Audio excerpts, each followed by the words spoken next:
తాగినప్పుడు, రొట్టె రసము ఇచ్చినప్పుడు అక్కడ మనం చూసినట్లయితే అబ్రహాం ఏం చేశాడు? శ్రేష్టమైనటువంటి 10వ వంతును ఏం చేశాడు? మెల్కీసెదెకుకు ఆయన ఇచ్చి ఉన్నాడు. కాబట్టి అంత మాత్రమే కాదు, మెల్కీసెదెకు ద్వారా అక్కడ మనం గమనించినట్లయితే అబ్రహాము ఆశీర్వదింపబడెను. గమనించు, చాలా మందికి విలువ తెలియటంలా, ఆరాధన యొక్క విలువ తెలియక ఆరాధనను కొన్నిసార్లు నిర్లక్ష్యము చేయటం, ఆరాధనను కొన్నిసార్లు చులకన చేయటం అనేది విశ్వాసులు కూడా ఆ యొక్క విషయాన్ని మరి గమనించాలి. ఆ రీతిగా ఉండకూడదు. దీవెన కోల్పోతాం, ఆశీర్వాదం కోల్పోతాం. కాబట్టి ఆరాధించడం ద్వారా మనం ఎన్నో మేళ్లు, ఎన్నో దీవెనలు ప్రభు యొద్ద నుండి మనము పొందగలమని దేవుని వాక్యములో అనేకమైనటువంటి విషయాలు వ్రాయబడ్డాయి. అయితే ఆరాధనలో మనము ప్రతి ఆదివారమున, ప్రతి ప్రభువు దినాన ఆరాధనలో మనం అర్పించేవి ప్రభువుకి అంగీకారమైనవిగా ఉండాలి, ప్రభు అంగీకరించేవిగా ఉండాలి. అంత మాత్రమే కాదు, మనము నిర్గమకాండములో ఒక మాట చూద్దాం, చూడండి. అనగా దేవునికి మనం అర్పించే స్తుతులు కావచ్చు, మనం పాడే పాటలు కావచ్చు, లేక ఆ యొక్క సమయంలో మనం పంచుకునే ఆరాధన తలంపులు కావచ్చు, అవన్నీ కూడా ఎలా ఉండాలి? అవి శ్రేష్టమైనవిగా ఉండాలి, అవి శ్రేష్టమైనవిగా ఉండాలి.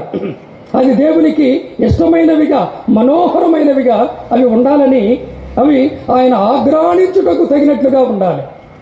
పాత నిబంధనలో ఆ యొక్క బలులను ఉద్దేశించి వ్రాయబడినటువంటి ఆ మాటను మనం చూసినట్లయితే, ఆ దహన బలిని అర్పించినప్పుడు వాటిని దేవుడు ఎలా ఆగ్రాణిస్తూ ఉన్నాడు? అనగా ఇష్టపూర్వకంగా. నిర్గమకాండము 12వ అధ్యాయము, నిర్గమకాండము 12వ అధ్యాయము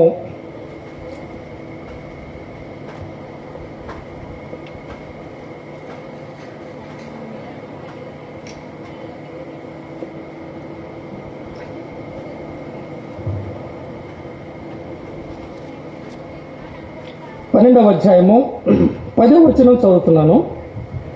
నిర్గమకాండము 12వ అధ్యాయము 10వ వచనం. దానిలో ఉడికి ఉడకనదైనను, నీళ్లతో వండబడినదైనను తిననే తినకూడదు. గమనించాలి, ఆ మాట గుర్తుపెట్టుకోవాలి. ఉదయకాలము వరకు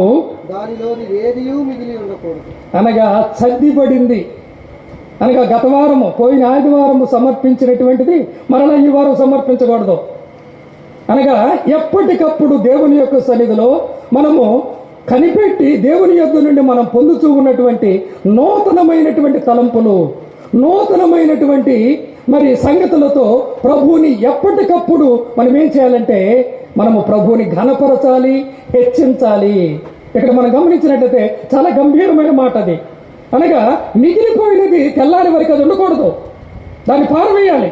అక్కడ ఒక మాట రాయబడింది, ఉదయకాలము వరకు దానిలోనిది ఏది మిగిలింపకూడదు. ఒకవేళ ఉదయకాలం వరకు దానిలో మిగిలినది ఏం చేయాలి?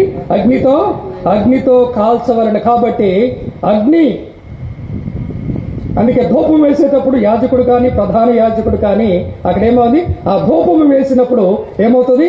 ఆ అగ్ని మీద ఈ యొక్క ధూపము పడినప్పుడు ఆ ధూమము లేక ఆ యొక్క పొగ పైకి వెళుతుంది. అది ఆరాధన అంటే, పైకి వెళుతుంది అది. కాబట్టి ఇక్కడ మనం చూసినట్టయితే మన హృదయాలు ఆ రీతిగా క్రీస్తు ప్రేమను బట్టి మండుతూ ఉండాలి. అందుకే నూతన నిబంధనల ప్రకటన గ్రంథంలో వ్రాయబడినటువంటి ఆ యొక్క మాటలు మనం ఎరుగుదము. నీవు చల్లగానైనను వెచ్చగానైనను ఉండిన ఎడల నీకు మేలు. కానీ ఎట్లున్నాను? నువ్వు అటు చల్లగా లేవు, ఇటు వెచ్చగా లేవు. ఎట్లున్నావు? నులివెచ్చని జీవితం ఆరాధన పనికిరాదండి. నులివెచ్చని స్థితి, నిర్లక్ష్యమైనటువంటి భావం గమనించాలండి. మనము దేవుని సన్నిధిలో సిద్ధపడి ఆయన ఆరాధించాలని మన హృదయాలను సిద్ధపరచుకొని ఆయన సన్నిధిలో మనము కనిపెట్టుకొని ప్రభువును మనం ఘనపరిచేవారముగా, మహింపరిచేవారముగా ఉండాలి. ఎందుకు మరి మనం చూసినట్లయితే ఇక్కడ ఈ యొక్క పస్కా బలిని వారు ఆచరించేటప్పుడు వారు 4 దినాలు ఆ పశువుని ఏం చేయాలి? ఆ పస్కా పశువుని ఏం చేయాలి? వారు పరీక్షించాలి. అంటే అర్థం ఏమిటి? దానిలో ఎలాంటి కళంకం ఉండకూడదు. అంటే అర్థం ఏంటి? మనం ఆరాధించే ఆరాధనలో అందుకే హెచ్చరికిస్తాం, ఎవరికి వారే, నిన్ను నేను కాదు, నన్ను నీవు కాదు. ఇది చాలా పొరపాటు. నన్ను నేనే, ఎవరికి వారమే దానిని సెల్ఫ్ ఎగ్జామినేషన్ అంటాం. మనల్ని మనమే స్వతీర్పు అంటాం. మనల్ని మనమే పరీక్షించుకొని దేవుని యొక్క సన్నిధిలో మనము యోగ్యముగా మనము పాలు పొందాలి, చేయవేయాలి, ప్రభువును ఆరాధించాలి. అది దేవునికి అంగీకారమైనటువంటిది, అది దేవునికి ఇష్టమైనది, అది దేవునికి బహు ప్రీతికరమైనదిగా ఉంటుందని ఇక్కడ రాయబడినటువంటి ఈ మాటల ద్వారా మనం చూస్తూ ఉన్నాం. అనగా దేవునికి మనం అర్పించే ఆ ఆరాధన చాలా విలువైనదండి. పాత నిబంధనలో అక్షరార్థమైనటువంటి ఆరాధన, నూతన నిబంధనలో ఇది ఆత్మీయమైనటువంటి ఆరాధన. ఇది నూతన నిబంధనకు సంబంధించినటువంటి ఆరాధన. కాబట్టి శ్రేష్టమైనటువంటి ఫలాలు, శ్రేష్టమైనటువంటి జెహోవా ఫలాలు, శ్రేష్టమైనటువంటి కృతజ్ఞతా స్తుతులు, శ్రేష్టమైనటువంటి ఆరాధన మనం ఎవరికి అప్పిస్తున్నాం చెప్పండి? శ్రేష్ఠుడైనటువంటి మన ప్రభు ఎవరు చెప్పండి? ఆయన శ్రేష్ఠుడు. చూడండి మాట్లాడండి, హెబ్రీ పత్రిక చూడండి. కాబట్టి శ్రేష్టమైన ఆరాధన, శ్రేష్ఠుడైనటువంటి దేవునికి మనము అర్పించేటప్పుడు మనల్ని మనమే సిద్ధపరచుకోవాలి. ఎవరికి వారమే సిద్ధపరచుకోవాలి. సిద్ధపరచుకొని దేవుని యొక్క సన్నిధిలో ఆ రీతిగా సంఘముగా కలిసి ఏకముగా ఒక శరీరముగా ప్రభువును మనము ఘనపరచాలి. ఆయన మన కొరకై జరిగించినటువంటి ఆ యొక్క బలియాగాన్ని మనము జ్ఞాపకం ఉంచుకొని ప్రభు ఇచ్చినటువంటి కట్టడను మనము నెరవేర్చాలి. కాబట్టి ఇక్కడ మనం గమనించినట్లయితే శ్రేష్ఠుడైనటువంటి అనగా శ్రేష్ఠుడైనటువంటి ఆ యొక్క ప్రభువుని మనము శ్రేష్టముగా ఆరాధించాలి. హెబ్రీ పత్రిక మొదటి అధ్యాయము 3-4 వచనాలు కలిసి ఉన్నాయి. ఆయన దేవుని మహిమ యొక్క తేజస్సును, ఆయన దేవుని మహిమ యొక్క తేజస్సు అనగా తండ్రి ఎలాంటి తేజస్సు మహిమ కలిగి ఉన్నాడో అదంతా కూడా ప్రభు అయినటువంటి యేసుక్రీస్తు వారు కలిగి ఉన్నారు. ఆయన తత్వం యొక్క మూర్తి మొత్తం, ఆయన దైవత్వం యొక్క సంపూర్ణమైనటువంటి లక్షణములు ప్రభు అయినటువంటి యేసుక్రీస్తులో ఉన్నాయి. తన మహత్తు గల మాట చేత సమస్తమును నిర్వహించుచు, అనగా సృష్టికర్త అయినటువంటి దేవుడు పాపముల విషయములో శుద్ధీకరణ తానే చేసి దేవదూతల కంటే ఎంత శ్రేష్టమైన నామము. ఈ మాట గుర్తుపెట్టుకోవాలి. మన దేవుడు ఎలాంటి వాడు? మనల్ని విమోచించినటువంటి విమోచకుడు, తండ్రితో సమానుడు. అక్కడ రాయబడినటువంటి మాటలు, ఆయన దేవుని మహిమ యొక్క తేజస్సు, సమీపింపరాని తేజస్సులో అమరత్వములో వసించుతూ ఉన్నటువంటి ఆ దేవుడు మహిమను వీడి పరిశుద్ధుల యొక్క లేక అక్కడ ఉన్నటువంటి దేవదూతల యొక్క స్తుతులను, ఆరాధనను మరి విడిచి భూలోకమునకు మానవుడిగా దిగి రావటం అంటే మన ఎడల, నీ ఎడల, నా ఎడల ప్రభువుకున్నటువంటి ప్రేమ ఎంత గొప్పది. ఆ ప్రేమ మనకు అర్థమైతే ప్రభువుని మహిమపరచవలసినటువంటి రీతిగా మనము మహిమపరుస్తాం. వచ్చి వెళ్ళిపోయాడు. అట్లానే యేసు ప్రభు వచ్చి వెళ్ళిపోయాడా? బెత్లెహేములో ఒకరోజు పుట్టి వెళ్ళిపోయాడా? లేక ఒకరోజు దర్శించి వెళ్ళిపోయాడా? లేదండి. ఆయన జన్మించాడు.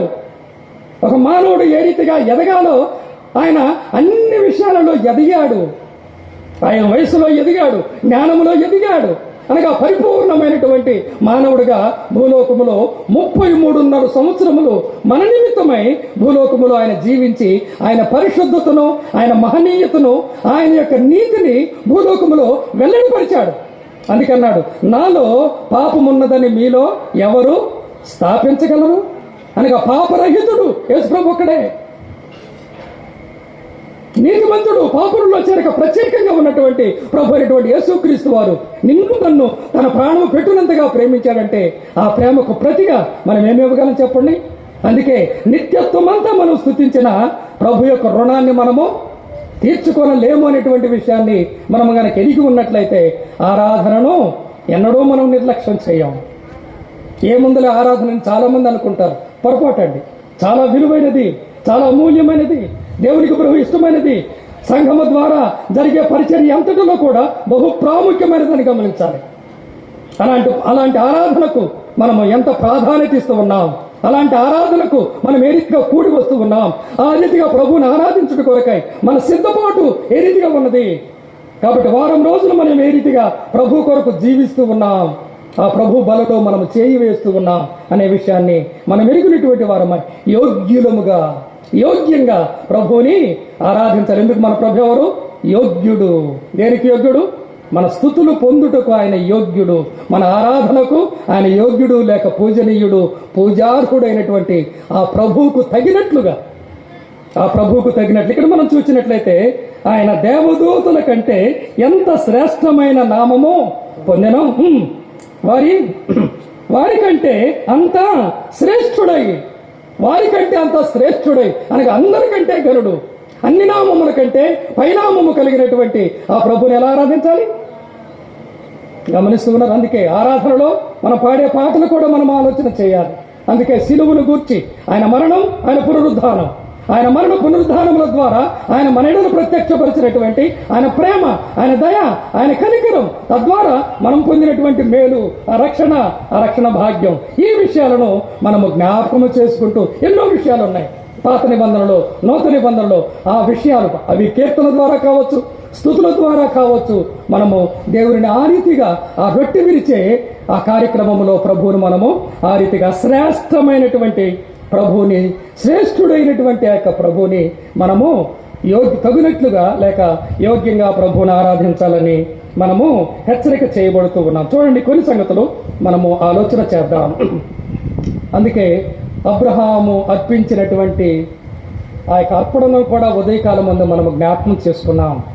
హెబ్రీ పత్రికలో, యాకోబు పత్రికలో మనం చూసినట్లయితే దేవుని దృష్టిలో అబ్రహాము తన ఏకైక కుమారుడైనటువంటి ఇస్సాకును దేవునికి బలిగా అర్పించి తిరిగి పొందాడు. అనుమానమే లేదు. అనగా అంత ఉన్నతమైనటువంటి స్థితికి అబ్రహాం ఎదిగాడు. అనగా తన యొక్క జీవితంలో తాను దేనినైతే ఎక్కువగా ప్రేమిస్తూ ఉన్నాడు, అది ద బెస్ట్.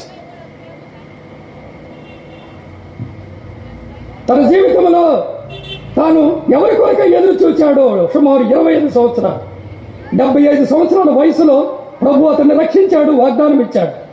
కానీ ఎప్పుడు జన్మించాడు ఇస్సాకు? 100 సంవత్సరం, అనగా 25 సంవత్సరములు ఆ కుమారుని కొరకు ఎంతగానో నిరీక్షించాడు, ఎదురు చూచాడు, కనిపెట్టాడు. దేవుడు తనకు అనుగ్రహించిన లేక కలిగినటువంటి ఆ యొక్క ప్రియమైనటువంటి కుమారుడు, ముగ్ధుల కుమారుడు, తాను ఎంతగానో ప్రేమించే వాగ్దాన పుత్రుడైనటువంటి ఇస్సాకును సహితము బలిపీఠము మీద అర్పించటానికి ఏమాత్రము వెనుకాడనటువంటి అబ్రహాం యొక్క ఆరాధన బహు ఉన్నతమైనది. అందుకే మనం అర్పించే ఆరాధన మనకేది ప్రియమైనదో దానిని మనం ప్రభువుకు అర్పించే వారముగా ఉండాలి. చూడండి, ద్వితీయోపదేశకాండం 12వ అధ్యాయము, 12వ అధ్యాయము 11వ వచనం చదువుకుందాం. ఇశ్రాయేలుకు సంబంధించి దేవుడు వారికి నియమించినటువంటి కట్టడ అంటాం, విధులు అంటాం, అనగా ఆజ్ఞలు. నేను మీకు ఆజ్ఞాపించు సమస్తమును, గమనించాలండి, నేను మీకు ఆజ్ఞాపించు సమస్తమును అనగా మీ దహన బలులు కావచ్చు, వేరే బలులు కావచ్చు, దశమ భాగములు ప్రతిష్ఠితములుగా మీరు చేయు నైవేద్యములను మీరు యెహోవాకు మొక్కుకొను మీ శ్రేష్టమైన మొక్కుబడులను. గమనించాలండి, మీరు యెహోవాకు మొక్కుకొను మీ శ్రేష్టమైనటువంటి మొక్కుబడులను మీ దేవుడైన యెహోవా నామమునకు నివాస స్థానముగా ఏర్పరుచుకొను స్థలమునకే మీరు తీసుకొని రావాలి. అది వేటివి? శ్రేష్టమైనటువంటివి, దేవుడు వారి నుండి ఆశించుతూ ఉన్నవి. గమనిస్తూ ఉన్నారా? దేవుడు మన నుండి ఆశిస్తూ ఉన్నటువంటి ఆ యొక్క ఆత్మీయమైనటువంటి ఆరాధన మనం చూసినట్లయితే శ్రేష్టమైనటువంటివి దేవుడు ఏ రీతిగా వారికి ఆజ్ఞాపించాడో ఆ విషయాలన్నిటిలో, అందుకే పైన ఒక మాట రాయబడింది, సమస్తమును నేను మీకు ఆజ్ఞాపించు సమస్తమును. ఆరాధన ఎలా చేయాలో రక్షణను గురించి సంపూర్ణంగా వ్రాయబడింది, బాప్తిస్మాను గురించి సంపూర్ణముగా వ్రాయబడింది. అంత మాత్రమే కదా, సంఘాన్ని గురించినటువంటి విషయాలు సంపూర్ణముగా బయలుపరచబడ్డాయి. అయితే ప్రభువుని ఏ రీతిగా మనం ఆరాధించాలో ఆరాధన విధానం, ఆరాధన గురించినటువంటి సంగతులు ఆత్మతోనూ సత్యముతోనంటే అర్థమేంటి? ఆత్మతోనూ సత్యముతోనంటే అర్థమేమిటి? గమనించాలండి. అనగా మానవ నడిపింపు కాదు. పాత నిబంధనలో అక్షరార్థమైన బలులు ఉన్నాయి, కానీ నూతన నిబంధనలో అక్షరార్థమైనవి కాదు. ఇవి ఆత్మ సంబంధమైన బలులు, ఇవి ఆత్మ సంబంధమైనటువంటి బలులు. ఆత్మ సంబంధమైనటువంటి మందిరముగా కట్టబడుచు ఉన్నటువంటి మనం సజీవమైనటువంటి రాళ్ల వలె అమూల్యమైనటువంటి సజీవమైన రాయి అయినటువంటి ప్రభు యొద్దకు మనం వస్తూ ఆత్మ సంబంధమైన బలులను అర్పించే వారముగా మనము ఉండాలి అని 1 పేతురు పత్రిక 2వ అధ్యాయంలో వ్రాయబడినటువంటి విషయాలు మనం ఎరుగుదుము. కాబట్టి నూతన నిబంధనలో ఆరాధన ఆత్మ సంబంధమైనది. అంటే అర్థం ఏమిటి? మనం రక్షింపబడ్డాం. మనం రక్షింపబడిన తర్వాత రక్షింపబడినటువంటి మనలను దేవుడు ఏం చేశాడు చెప్పండి? తన ఆత్మ చేత, అవునా కాదా? రక్షింపబడినటువంటి నీలో నాలో ఎవరున్నారు? మీ దేహము పరిశుద్ధాత్మకు నిలయమని మీరు ఎరుగరా? మనం అభిషేకించబడ్డామా లేదా చెప్పండి ఆ మాట. రక్షింపబడిన వెంటనే దేవుడు తన ఆత్మ చేత మనలను అభిషేకించాడు, తన సొత్తుగా ముద్రించుకున్నాడు. కాబట్టి మనం చేసే ఆరాధన ఆత్మతో అంటే అర్థం ఏమిటంటే మనలో ఉన్నటువంటి పరిశుద్ధాత్ముడు మనలను ప్రేరేపిస్తూ ఉండగా, మనలను పురుకొల్పిస్తూ ఉండగా, లేక మనల్ని నడిపిస్తూ ఉండగా ఆత్మ సంబంధమైన బలులను ఆ రీతిగా మనము అర్పించాలే. కానీ మానవ సంబంధమైనటువంటి ఏ పద్ధతులు కూడా ఆరాధనలో మనము ఉపయోగించకూడదు. మనుష్యులు కనబడకూడదు. మనిషి యొక్క నాయకత్వము అక్కడ కనబడకూడదు. అక్కడ సమస్తమైనటువంటి అధికారం, ప్రాముఖ్యత మన మధ్య ఉన్నటువంటి ప్రభు అయినటువంటి యేసుక్రీస్తు వారికి. ఆయనకే మహిమ, ఆయనకే ఘనత, ఆయనకే. మనుషులు కాదు, వ్యక్తులు కాదు. ఇక్కడ మనం గమనించినట్లయితే మన ప్రభు అయినటువంటి యేసుక్రీస్తు వారు ఆయన జరిగించినటువంటి ఆ యొక్క ఆత్మీయమైనటువంటి ఆ యొక్క మందిరముగా మనలను ఏర్పాటు చేస్తూ ఉన్నాడు. కాబట్టి ఆత్మతో ఉన్నాడు అనగా ఆత్మ నడిపింపు. దేవుని యొక్క వాక్యము ఆత్మ నడిపింపు.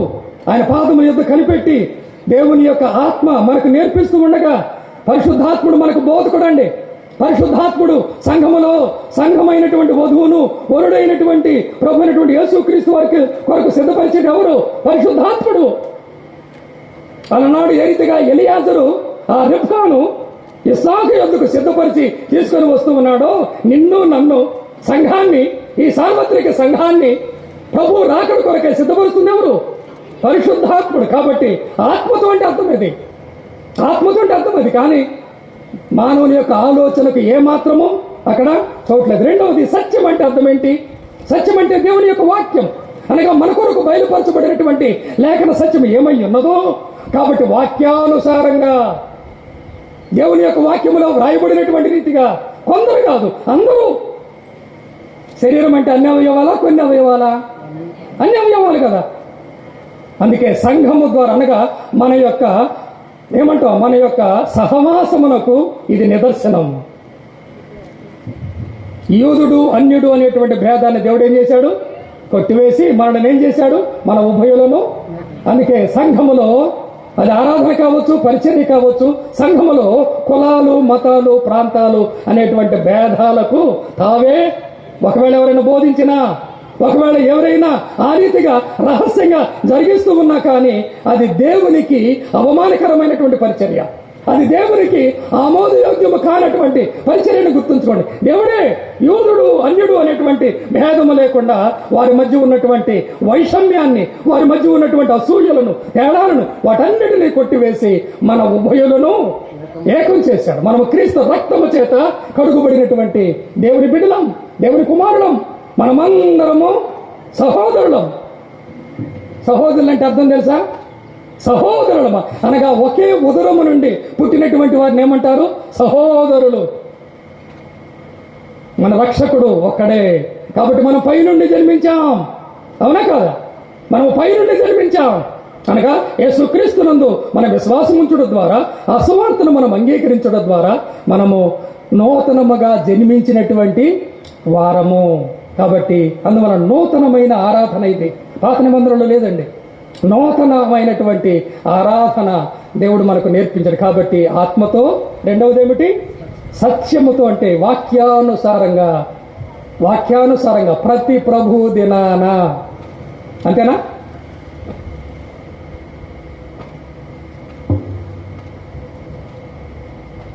ప్రతి ఆదివారమున మనం ఎరుగుదము ఈ యొక్క అంశాన్ని బట్టి ఆ మాట మనం గుర్తు చేసుకున్నాం. రేపటి దినాన ప్రభు ఏ రీతిగా దీనిని స్థాపించి తన శిష్యులకు బోధించాడో ఆ విషయాలు సమయాన్ని బట్టి రేపు మనం చూద్దాం. చూడండి, అపోస్తుల కార్యములు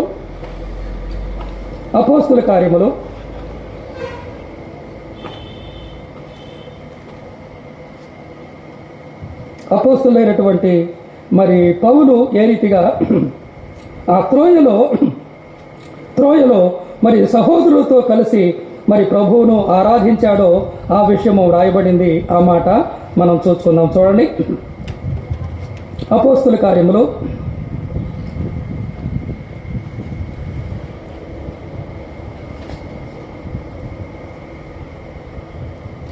21వ అధ్యాయము 21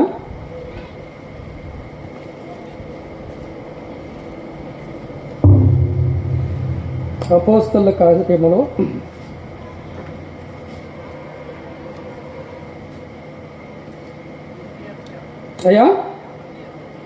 20వ అధ్యాయము 7వ వచనం చూడండి. Thank you. గమనించండి, ఆదివారమున మేము రొట్టె విరుచుటకు కూడినప్పుడు. గమనించాలండి, అపోస్తలుడైనటువంటి పౌలు ప్రయాణమై వెళ్ళుచూ ఉన్నప్పుడు ఆరాధన చేయుట కొరకై ఆయన వేరొక స్థలములో నిలిచి ఉండలేదు. త్రోయకు వచ్చాడు, తన ప్రయాణాన్ని ఆపాడు, అక్కడ ఉన్నటువంటి సంఘములో ఉన్నటువంటి విశ్వాసులతో కలిశాడు. ఆదివారమున మేము రొట్టె విరుచుటకు కూడినప్పుడు పౌలు మరునాడు వెళ్ళనై ఉండి వారితో ప్రసంగించుచు అర్ధరాత్రి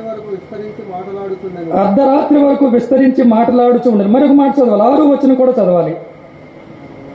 6 పులియని రొట్టెల దినములైన తర్వాత మేము ఓడ ఎక్కి ఫిలిప్పుని విడిచి 5 దినములలో త్రోయకు వచ్చి. గమనించండి, 5 దినములలో త్రోయకు వచ్చి ఎందుకు గడిపాడు? ఆరాధన కొరకై, ఆదివారం కొరకై. కాబట్టి తన ప్రయాణాన్ని కూడా ఆపుకున్నాడు. అక్కడ ఉన్నటువంటి సంఘముతో కలిసి ఆరాధన చేయాలని అపోస్తులైనటువంటి పౌలు ఏ రీతిగా దేవుడు తమకిచ్చినటువంటి ఆ యొక్క కట్టడను ఆరాధన విషయంలో ఎలా తాను పాటించాడో, విధేయత చూపాడో ఇక్కడ వ్రాయబడినటువంటి యొక్క మాటను ఈ ఆదివారాన్ని మనం ఎరుగుదాము. ఇది ప్రభు దినమని, ప్రభు మన కొరకై కలువరి శిలువలో మరణించి తిరిగి లేచినటువంటి పునరుద్ధాన దినమని ఈ యొక్క విషయాలు మనం ఎరుగుదాము. కాబట్టి సంఘముగా మనము ప్రతి ఆదివారమున సంఘముగా కూడి ప్రభువును ఆరాధన చేయాలని దేవుని యొక్క వాక్యములో వ్రాయబడినటువంటి విషయాలు మనం చూస్తున్నాం. 1-2 సంగతులు చెప్పి నేను ముగిస్తాను. చూడండి, మొదటి కీర్తనలు 66వ కీర్తన 66వ కీర్తన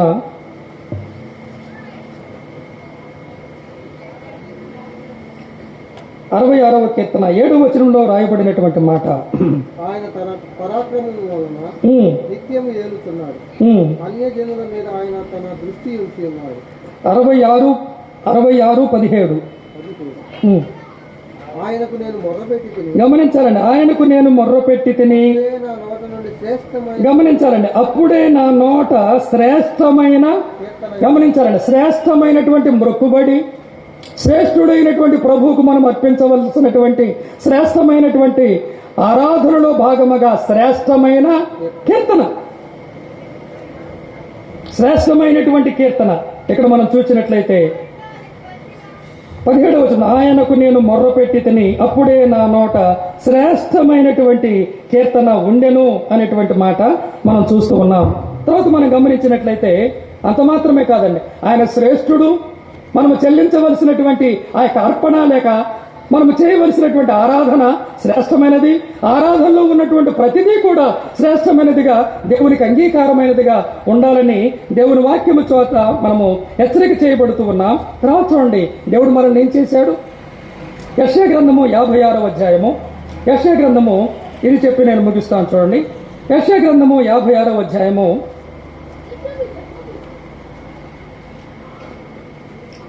5వ వచనం చదువుదాం.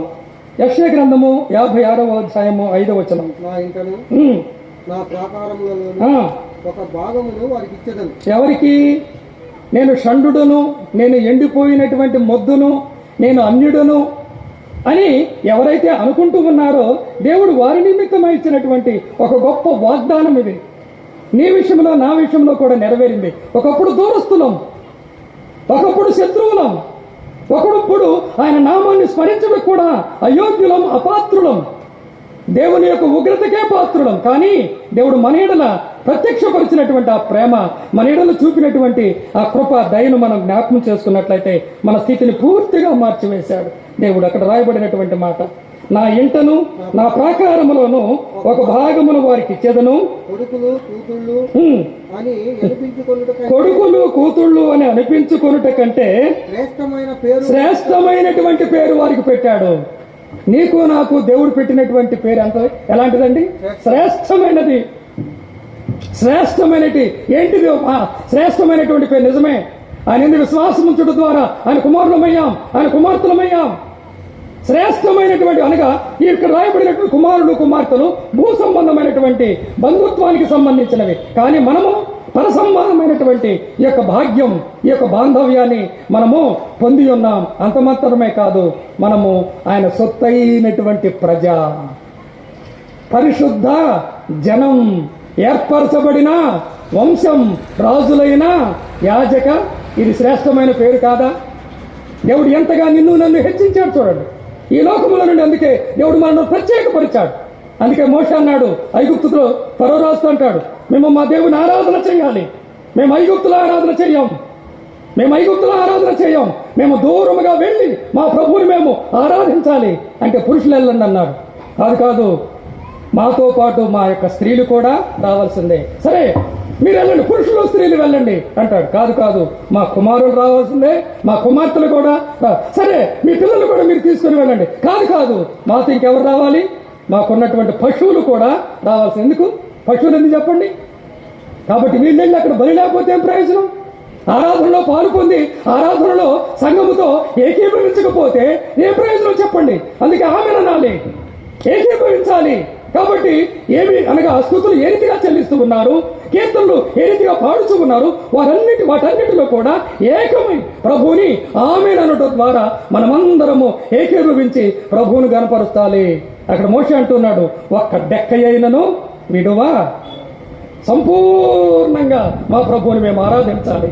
సంపూర్ణంగా మా ప్రభు మాకు నేర్పినటువంటి ఆ యొక్క ఆరాధనను మేము ఆయనకు అర్పించాలి. కాబట్టి మేము వెళ్ళాలి, మమ్మల్ని పంపించు.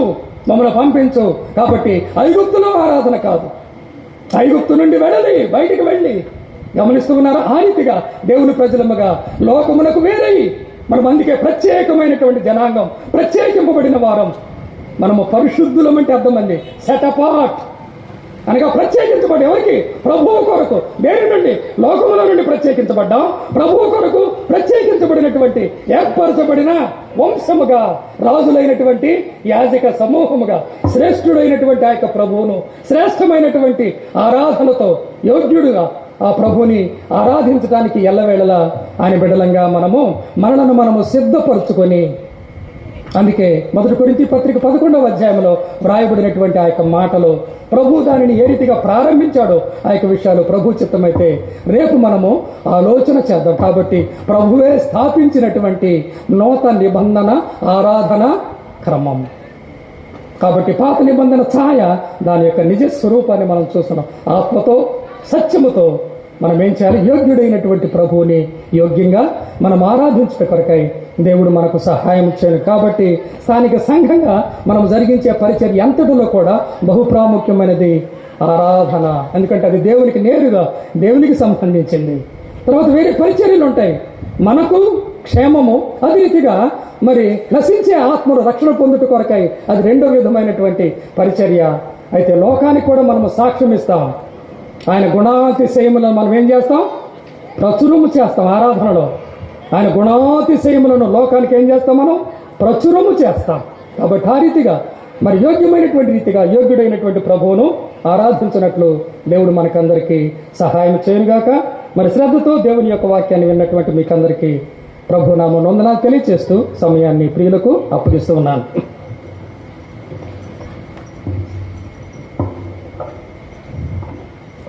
శ్రేష్ఠుడైన ప్రభువును,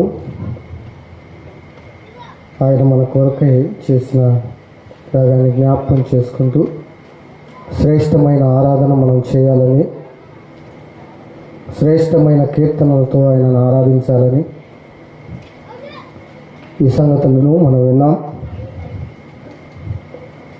పోయిన వారం చేసిన కదండి ఆ తిండి విషయంలో మనం జ్ఞాపకం చేసుకుంటే గత వారపు తలంపులు కాదు, ఎప్పటికప్పుడు నూతన తలంపులు, నూతన ఉద్దేశాలు, నూతన ఆత్మ సంగతులు ప్రభువు మనల్ని ఎప్పటికప్పుడు బలపరుస్తూ స్థిరపరుస్తూ ఆయన మనల్ని నడిపిస్తూ ఉండగా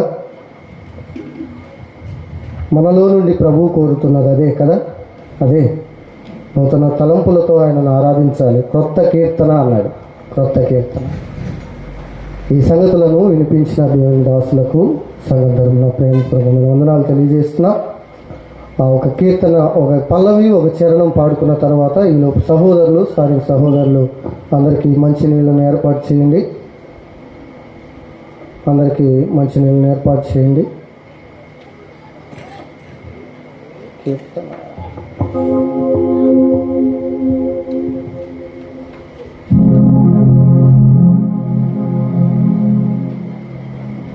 వెదకని నాకు దొరికితివి, నన్ను రక్షింపను వెదకితివి అనే కీర్తన పాడుకుందాం. ఆఖరి చరణం, మొదటి చరణం, ఆఖరి చరణం పాడుకుందాం. క్రైస్తవ సునాద కీర్తనల నుంచి 24వ కీర్తన. వెదకని నాకు దొరికితివి, నన్ను రక్షింపను వెదకితివి. వెదకని నాకు దొరికితివి, నన్ను రక్షింపను వెదకితివి. యేసు నన్ను కరుణించితివి, వెదకని నాకు దొరికితివి, నన్ను రక్షింపను వెదకితివి.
అద్వితీయుడా నా ప్రభువా, అద్వితీయుడా నా ప్రభువా, వెదకని నాకు దొరికితివి, నన్ను రక్షింపను వెదకితివి, వెదకని నాకు దొరికితివి, నన్ను రక్షింపను వెదకితివి, యేసు నన్ను కరుణించితివి, వెదకని నాకు దొరికితివి, నన్ను రక్షింపను వెదకితివి.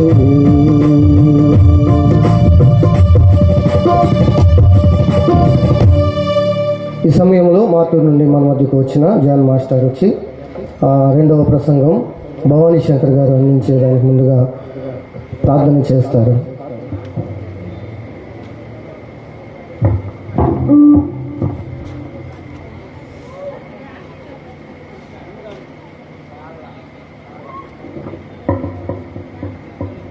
ప్రార్థన చేసుకున్నాం. ప్రియులరా, కృపా సత్య సంపన్నుడు అయిన మా ప్రియ పరలోకపు తండ్రి, నేను నామమునకు స్తోత్రాలు వందనాలు చెల్లిస్తున్నాం.